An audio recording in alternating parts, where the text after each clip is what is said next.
Be safe. Thank you. Alright, thank you sir. Na-inspire ang lahat. Okay, so balik tayo sa awarding. There's marami pang chance for awarding. Sunod po natin is awarding of Best Employee of the Year, Logistics and CFCS. May we call on Sir Jerry?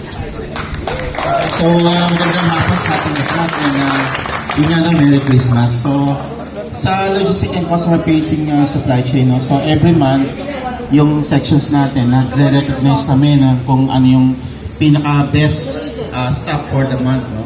So ngayon, yung criteria niyan is syempre yung mga magang pumasok, yung mga nakikitaan ng, ng initiative, yung mga pagka nagbigay ka ng task is talaga nagagawa yung kanilang task, no? And then yung mga kasama natin na kung saan, nakikitaan natin na kung saan, tumutulong sila doon sa kanilang mga kasama to make sure na kumbaga kung may mga trabaho man o task na dapat gawin, kahit hindi part ng nila yung gagawin nila, nakikita natin sila ng support. So yung award namin for this year, so 4 na beses yung na-recognize.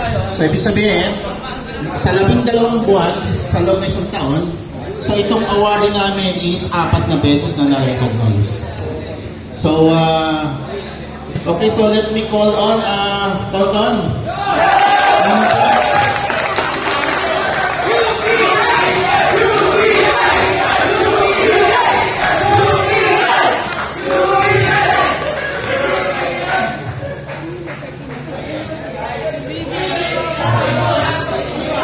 So, congratulations partner to, no? So, yun lang ang request lang namin, no? And even do sa iba, no?